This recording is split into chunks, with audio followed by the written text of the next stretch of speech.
Jamaah yang dimuliakan oleh Allah Subhanahu wa taala, sado awak menginginkan kebahagiaan. Sado awak menginginkan kemuliaan. Setinggi-tinggi pangkat seseorang, kalau awak hinonyo atau awak lecehkan kehidupannya, nyo akan berangkau. Ba'ako bantu itu? Karena sesungguhnya Allah ciptakan manusia itu dalam sebaik-baik bentuk. Laqad khalaqnal insana fi ahsani taqwim. Aku ciptakan manusia itu, kata Allah, dalam sebaik-baik rupa. Sado awak, kalau dihina orang, hati awak akan gundah gulana.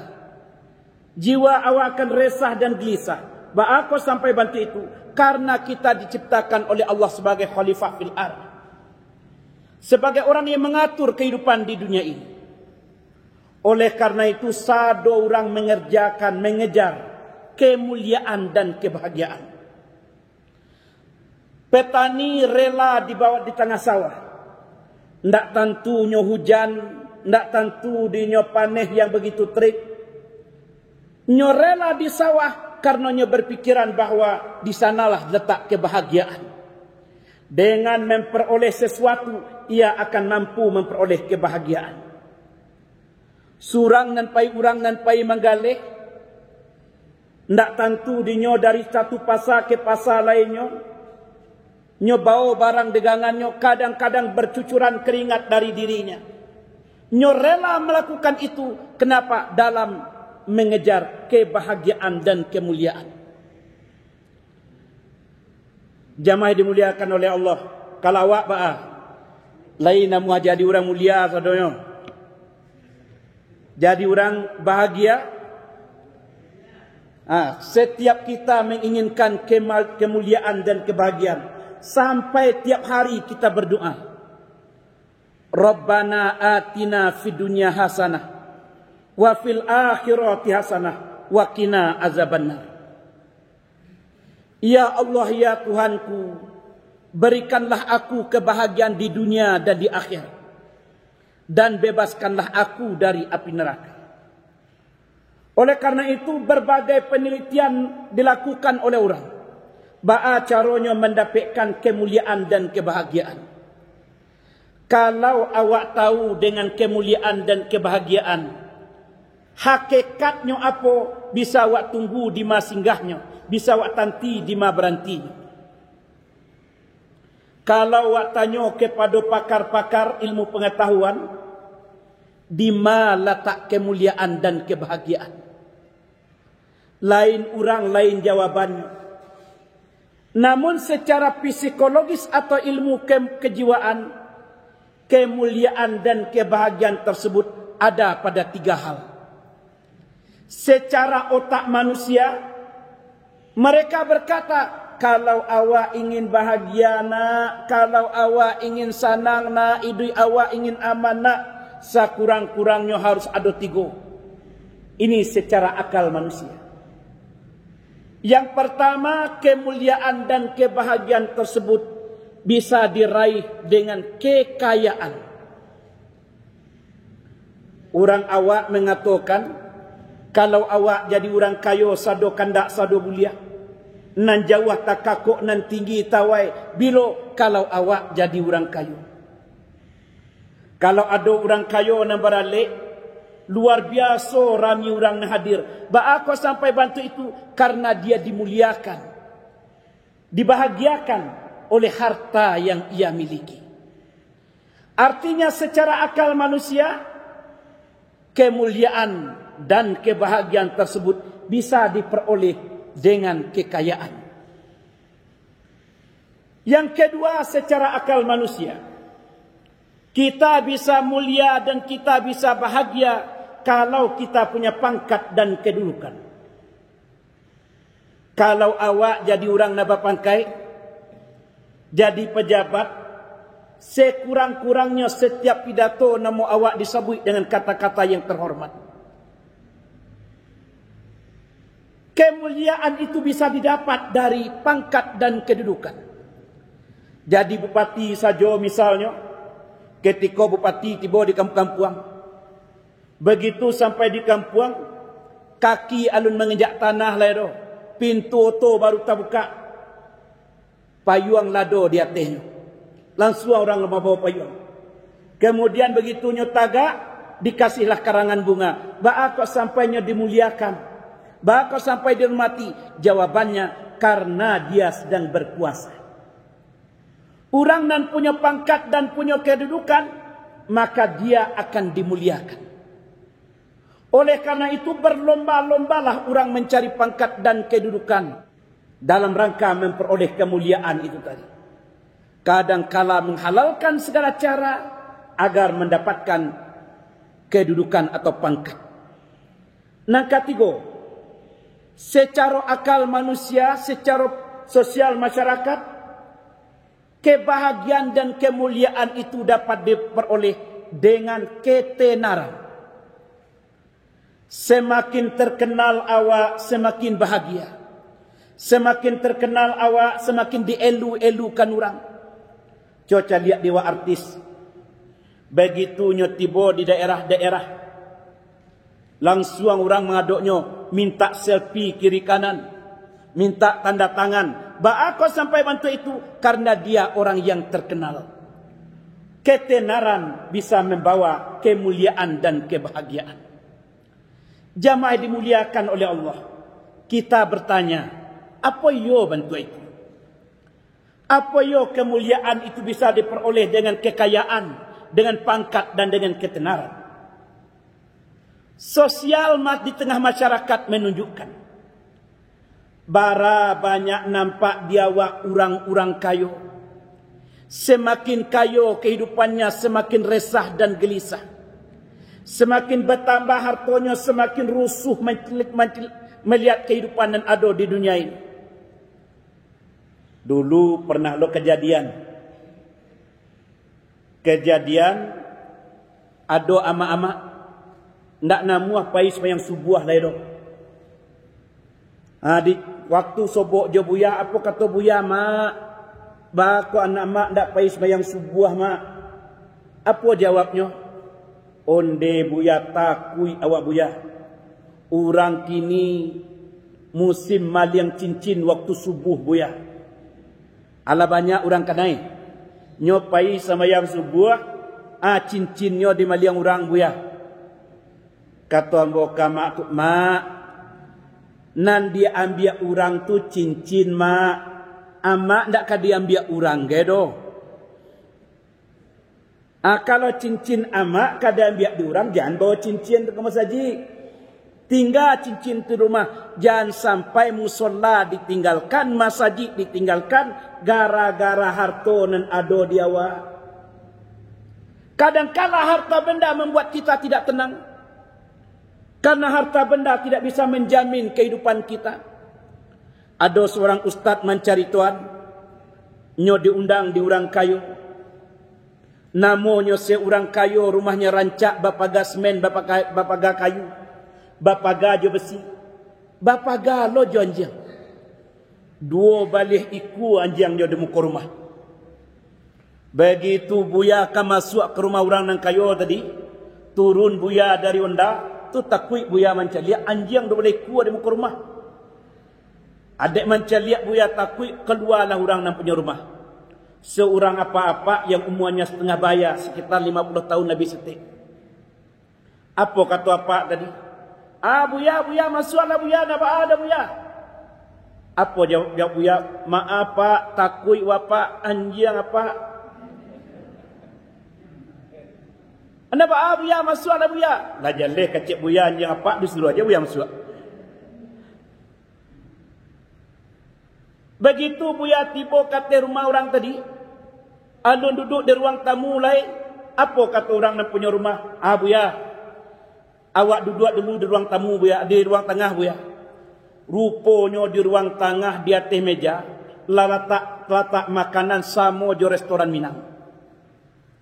Ado sado alai, ado ayam goreng, ado gulai ayam, ado randang, ado gulai paku, ado gulai cupada, ado kerupuk jange, ado gulai kambiang, macam-macam ado di atas meja. Kata apa nak punya rumah, ayolah buya makan awak dulu buya, baru awak curhat, baru awak mota siap tu. Makanlah buya di orang kayo. Nampak di buya orang yang kayo tadi. Dia ambil lanyo nasi satadah. Karpuat jange sekarek. Ditambah lojo gulai paku. Nasi nan satadah habis seperampe. Karpuat jange nan sakare habis separuh. Gulai paku hanya sekedar pelamaknya saja. Bara banyak makanan nan ado di atas meja nan dapat diawai karpuat jange di gulai paku. Kata buya, Pak, ba aku sakit tik bana makan, Pak. Anda ba buya, lah biasa ambo buya. Apa lagi ambo kini sedang kenai penyakit buya. Ambo kenai penyakit mah. Kemudian adalah persoalan dalam rumah tangga ambo. Sehingga ambo mau undang buya ke rumah. Buliah tenang hati ambo. Buya taruhlah makan buya. Dek menceliak makanan begitu banyak. Siakan makan kau ndak untuk buya lagi. Oleh buya, nyo ambiaklah nasi. Nyo ambiaklah gulai-gulai nado. Apa kata buya, maaf Pak. Kalau dia Pak kanai penyakit mah, ambo kanai penyakit amuah. Amuah bana selero tu. Bak kata orang awak mengatakan cupadak dalam lasuang, mana terletak di santuang. Jamaah dimuliakan oleh Allah. Secara akal kita berkata kalau awak jadi orang kaya sadokan dak segala mulia. Nan jauh takakok nan tinggi tawai. Kenyataan menunjukkan bara banyak makanan nan ada di atas meja nan dapat diawai gulai jange, kerupuk jange di gulai paku. Sementara orang-orang miskin tidak punya apa-apa. Makan hanya jo sambal bada saja. Bukan main bakar bapaluahnya, bukan main bakar ringgitnya. Bukan main semangatnya makan. Ba aku bantu itu rasanya lama luar biasa. Oleh karena itu rumah yang bertingkat belum tentu membuat kita menjadi nikmat. Oleh karena itu ruang yang banyak belum tentu membuat kita menjadi tenang. Kembali awak bertanya, di mana letak kemuliaan? Kalau yo pada harta dan benda, mungkin apa tadi yang paling bahagia punya harta banyak. Maka Allah katakan dalam Al-Quran, yauma la yanfa'u mal, akan datang pada suatu masa, kata Allah, pada hari itu harta tidak bisa membantu tuannya. Zaman kini, zaman corona, siapa yang paling resah dan gelisah? Di antara yang paling resah dan gelisah, orang yang punya harta banyak. Apa kata orang-orang Barto? Harta nan banyak tidak bisa menghambat dirinya untuk kena corona. Bahkan lebih parah dari orang-orang lain. Keluarga menjadi tidak ramah. Bahkan tidak ramah pada diri sendiri. Mencaliak tangan awak, kadang-kadang tak tanang diri awak. Raso-raso di tangan awak ada virus. Harta belum tentu membuat manusia menjadi bahagia. Yang kedua, secara akal kita berkata kalau awak jadi punya pangkat dan kedudukan, kita akan bahagia. Kita akan mulia. Kenyataan menunjukkan bara banyak nampak di awak orang-orang naba pangkai. Orang-orang yang punya kedudukan, semakin tinggi kedudukannya, kadangkala dia semakin hina di hadapan manusia. Orang awak menyebutkan, semakin tinggi adat daripada yang tinggi, semakin tinggi semakin gamang. Orang nan naik kapal tabang lebih gamang dari orang na bauto. Orang na bauto lebih gamang daripada orang na bersepeda. Orang na bersepeda lebih gamang daripada orang na berjalan kaki. Semakin tinggi semakin gamang. Semakin tinggi sebatang pohon, semakin deras terpaan angin. Kadangkala pohon tak tahan dengan terpaan angin, pohonnya tumbang sebelum masanya tumbang. Mungkin angin itu bernama korupsi. Mungkin angin itu bernama perempuan yang ia selingkuhi. Mungkin angin itu bernama penyalahan anggaran. Akhirnya tumbang sebelum masanya tumbang.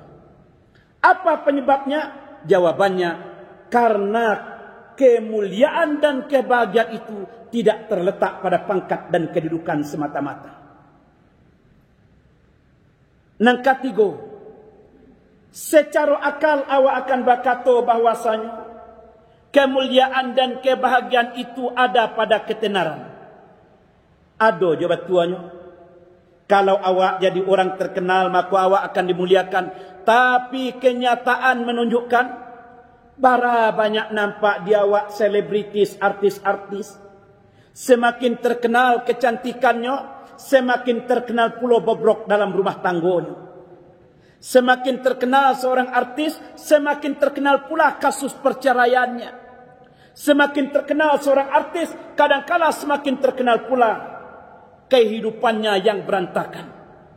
Kata awak jadi orang terkenal menjadi bahagia, kadang kenyataan menunjukkan ketenaran malah membuat kita tidak mulia. Kembali awak bertanya, di mana letak kemuliaan dan kebahagiaan? Kalau awak tahu hakikat kemuliaan dan kebahagiaan, bisa awak tunggu di mana singgahnya, bisa awak tanti di mana berhentinya. Kira-kira di mana letak kemuliaan, letak kebahagiaan? Rupanya pertanyaan ini diajukan orang pada Imam Ghazali. Wahai Imam Ghazali, apa hakikat kemuliaan dan kebahagiaan? Ba'a caranya agar kami bisa menjadi orang yang bahagia, orang yang mulia? Imam Ghazali menjawab, hakikat kemuliaan ada pada kekuasaan. Kalau awak nyo jadi orang yang mulia, orang yang bahagia, jawabannya harus menjadi orang yang berkuasa. Orang yang berkuasalah yang bisa menjadi orang yang mulia. Awak protes, oh kalau begitu kace ustaz tadi banyak nampak dia awak orang yang berkuasa malah tidak mulia.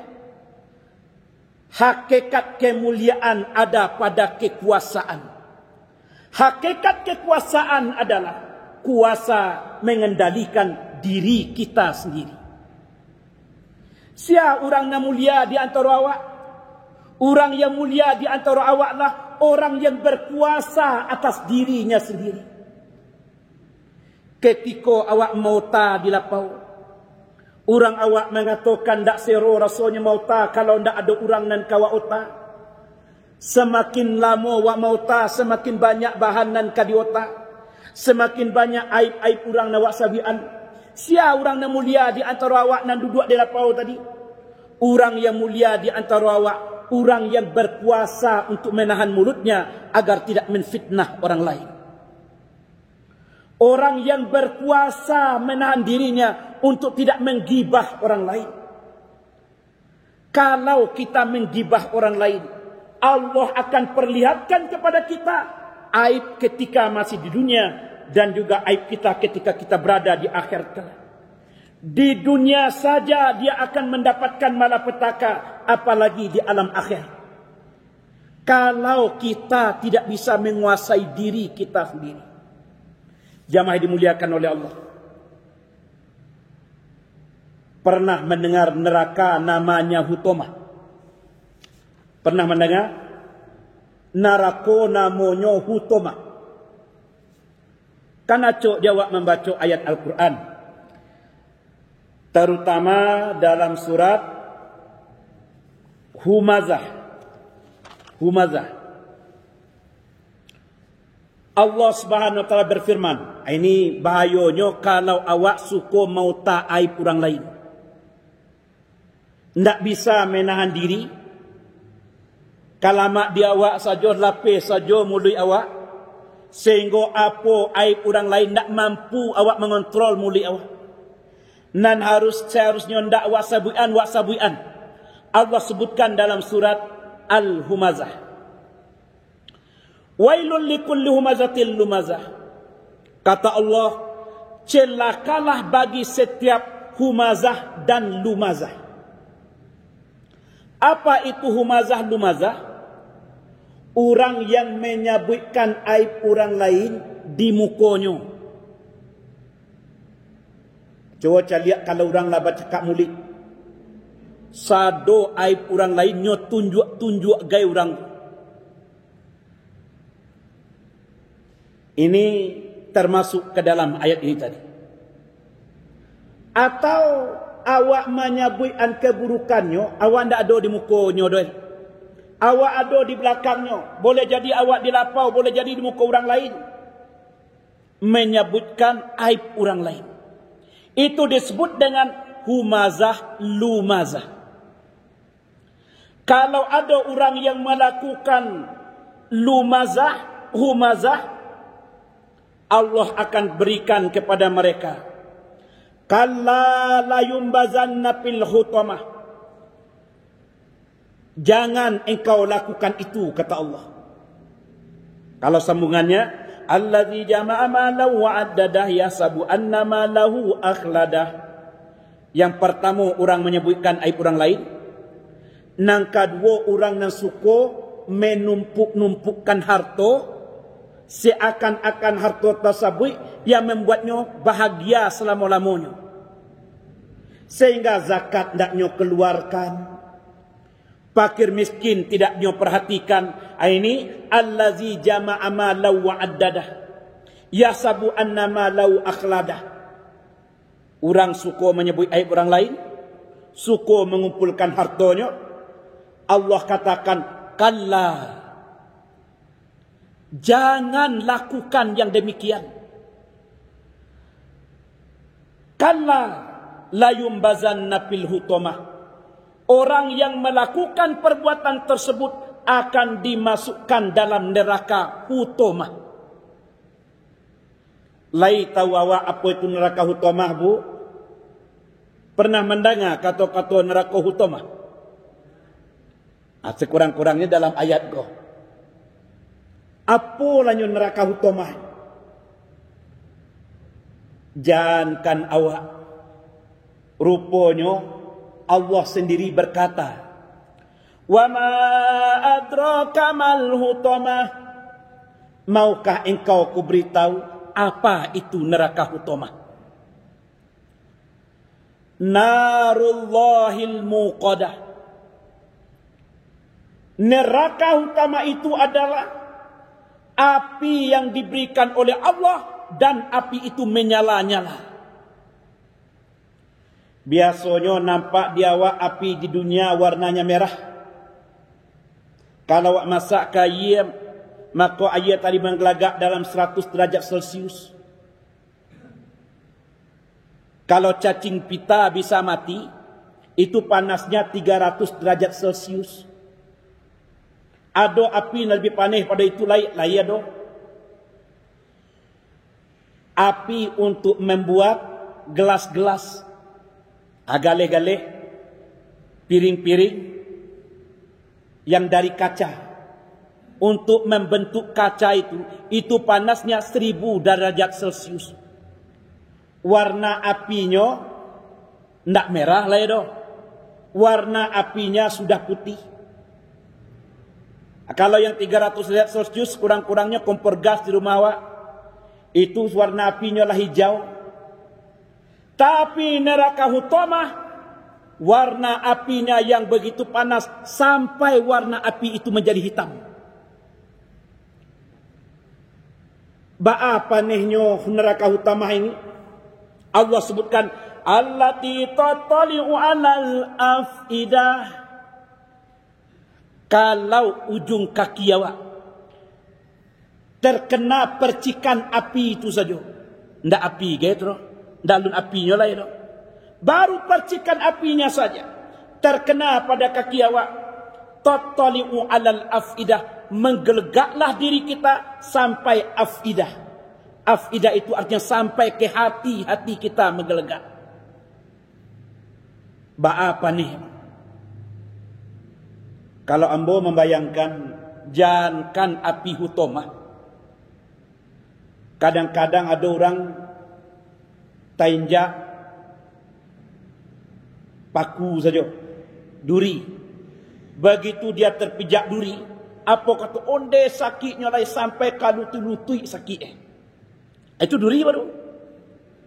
Terinjak duri saja sedikit, sakitnya sampai kalau lutui sakit. Tapi neraka hutomah ini baru percikannya saja terkena ujung kaki kita. Tattaliu alal afidah, menggelegaklah diri kita sampai ke hati kita yang paling dalam. Innaha alaihim mu'asadah fi amadim mumaddadah. Kalau kita suka menyebutkan aib orang lain, suka mengumpulkan harta, tidak namuah membagi zakat, tidak namuah memperhatikan fakir miskin yang ada di sekitar awak. Innaha alaihim mu'asadah fi amadim mumaddadah. Allah ikatkan kita kepada amadin. Amadin itu artinya tiang. Pengikatnya adalah rantai-rantai yang berasal dari api neraka. Ini hukumannya. Allah hukum orang yang demikian. Kenapa? Karena dia sendiri tidak bisa menahan dirinya sendiri. Ketika manusia tidak mampu berkuasa pada dirinya, ia akan berbuat semena-mena. Di dunia dia tidak akan bahagia, akan dilecehkan oleh orang lain, bahkan dihina orang lain. Di akhirat dia akan terhina dengan api neraka yang Allah siapkan. Orang yang mulia di antara kita adalah orang yang berpuasa atas dirinya sendiri. Orang kaya yang berpuasa, yang mulia, orang kaya yang berkuasa atas dirinya sendiri. Berkuasa atas hartanya. Bukan harta yang menguasai dirinya, tapi dia yang menguasai hartanya. Ini orang yang akan bahagia.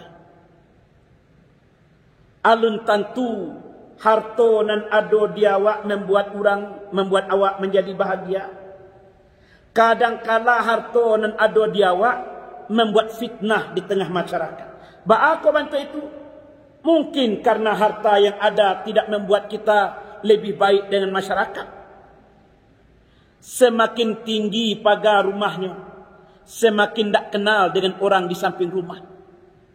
Semakin gadang rumahnya, semakin tak tahu dengan gotong royong. Tak muah payurundo lain. Semakin tidak bermasyarakat. Sehingga ketikanya meninggal dunia, dulu orang Jakarta tahu daripada orang sebelah rumah sendiri. Laheboh orang Jakarta, sebelah rumah tidak tahu. Ba'ako sampai bantai itu. Boleh jadi kekayaan karena dia punya kekayaan, tapi tidak bermasyarakat. Ada cerita, pernah orang kaya melaksanakan kegiatan sampai 10 hari keluarganya meninggal dunia. Maka undanglah anak-anak muda, undanglah orang sekampuang. Adik mandanga orang kaya nama undang, bukan main gembiranya orang kampuang. Kata orang kampuang, akan kesempatan awak perbaikan gizi. Maka baduyun-duyunlah orang tiba. Sudah solat maghrib, orang lah tiba di rumah. Lah bersiap-siap untuk melaksanakan kegiatan sampai 10 hari orang meninggal dunia. Biasanya orang meninggal dunia di kampung itu tahlilan, baca yasin, kemudian makan bersama. Biasanya. Karena orang yang kaya mau undang itu luar biasa, lebih dari biasanya, luar biasa lah. Tibalah pemuda-pemuda tiba ke rumahnya. Tiba di rumah, duduklah orang di dinding, menyandar di dinding masing-masing. Mulailah dibacakan surat Yasin. Bukan main semangatnya.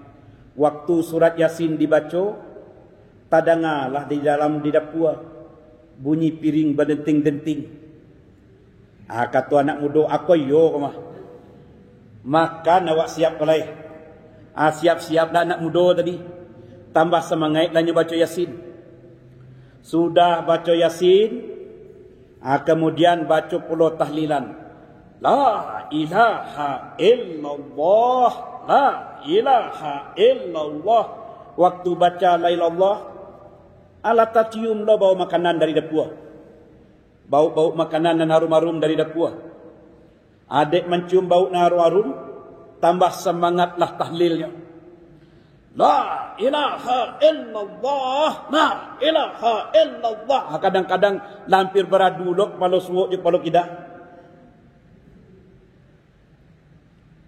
Luar biasa semangatnya. Bako bantu itu lah membayangkan setelah awak melaksanakan tahlil tu lapar perut awak. Kalau lapar perut keluar makanan tu banyak awak makan. Sudah membaca tahlil, kemudian baca doa.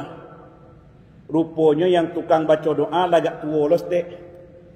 Hanya baca doa panjang-panjang. Kalau tadi tangannya luar biasa naik di atas. Lah makin lama lah tiba kau buat makin lama lah tiba kau buat makin lama lah tiba dah power selai. Taruh membaca doa. Begitu imam berkata, Rabbana atina fid dunya hasanah wa fil akhirati wa qina. Langsung yang kat tangan beliau. Ai koyo baru doa. Kalau lah tiba Rabbana tanda-tanda doa keselesai lah. Begitu selesai baca doa, siaplah sadonyo menunggu makanan yang akan dimakan. Tibalah orang membawa makanan. Tiba orang bawa makanan, rupanya nan letak di orang bubur kacang padinya. Ndak keluar gulai kambiang dah. Ndak keluar gulai ayam dah. Nan keluar malah bubur kacang padi. Begitu keluar bubur kacang padi, kalau tadi tahlilnya la ilaha illallah, la ilaha illallah, keluar bubur kacang padi, la ilaha illallah, la ilaha illallah, langsung berubah sekali. Pulanglah orang dari rumah orang kayo tadi, sampai di jalan, apa kata orang? Awak kayo tapi cekih. Ditambah pula dan lain. Entah yo, entah dari mana petinya kayo tu. Macam-macam disabui diorang. Nan burak-burak jadi sabui diorang. Bakal sampai bantu itu. Karena harta benda kekayaan yang kita miliki belum tentu membuat kita itu menjadi orang yang mulia.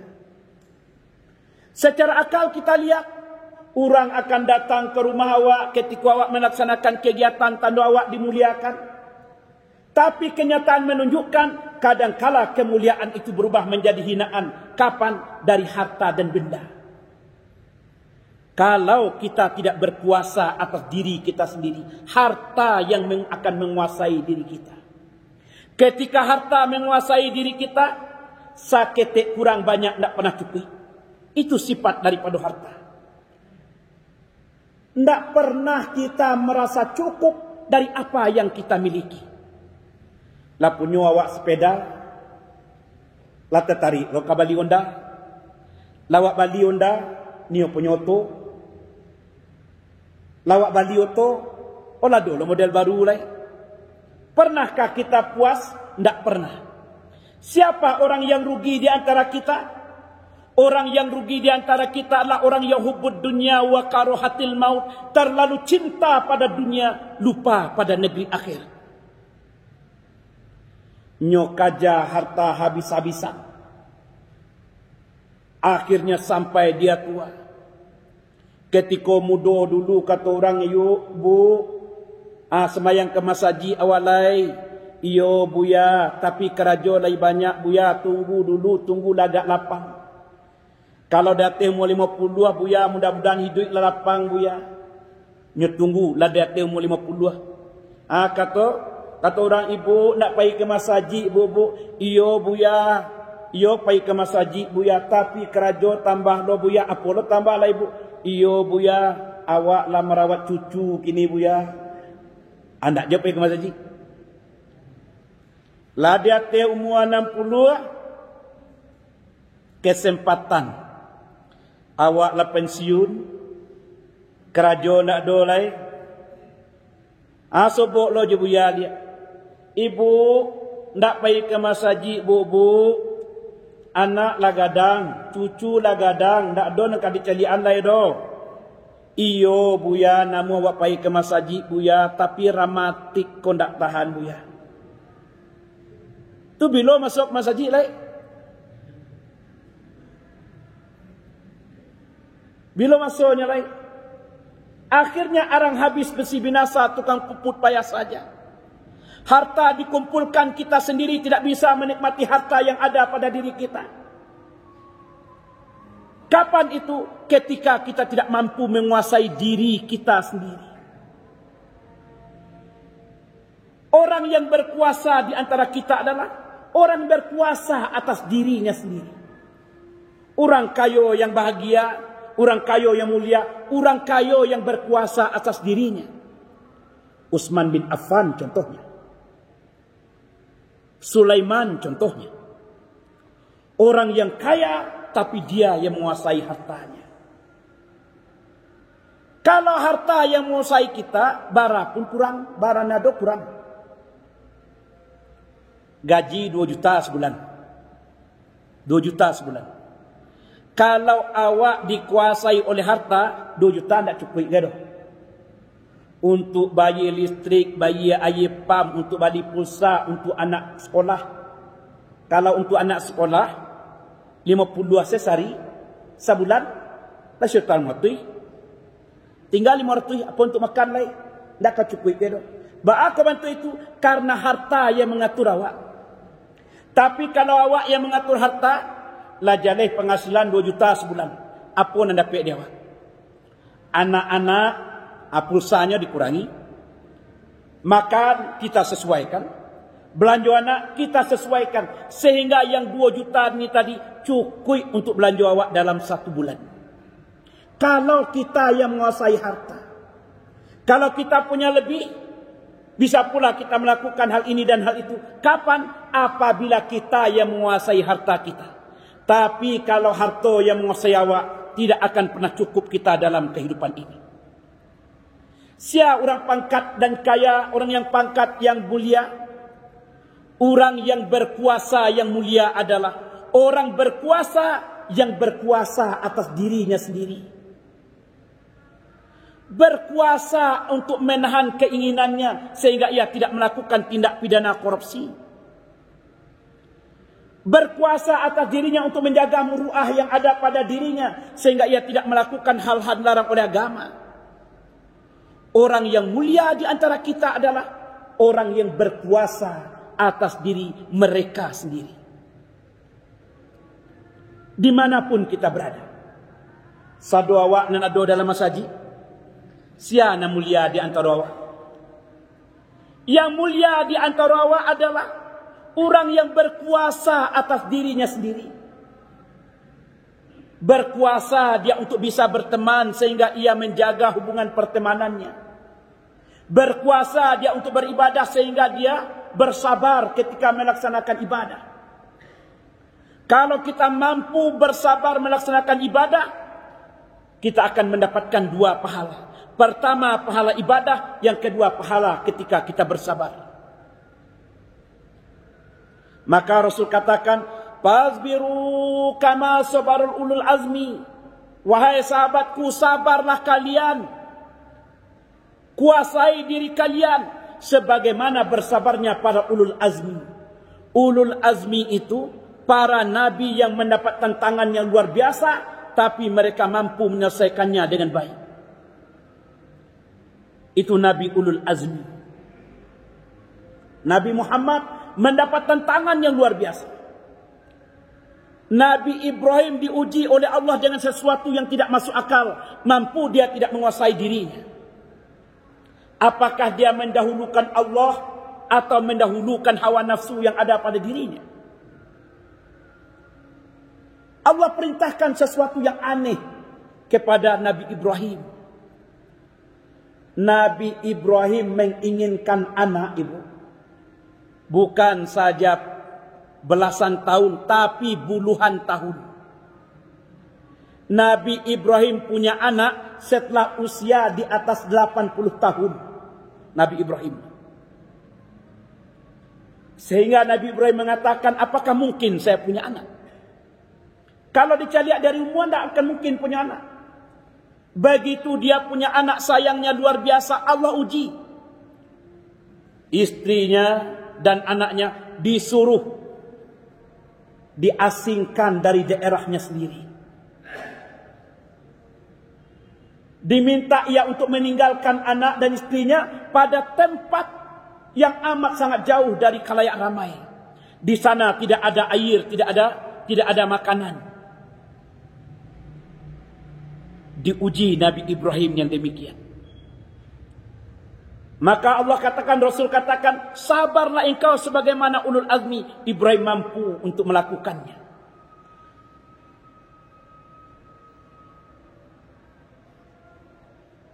Banyak lagi kisah-kisah yang lain yang tidak mungkin saya bicarakan karena sudah masuk waktu Isya. InsyaAllah kita menjadi orang yang mulia dan kaya. Orang kaya, orang yang mulia dan bahagia. Siapa mereka orang yang bahagia? Orang yang mampu menguasai dirinya sendiri. InsyaAllah kita sambung di minggu yang akan datang karena sudah masuk waktu Isya. Nun wal qalami wa maisturun. Assalamualaikum warahmatullahi wabarakatuh.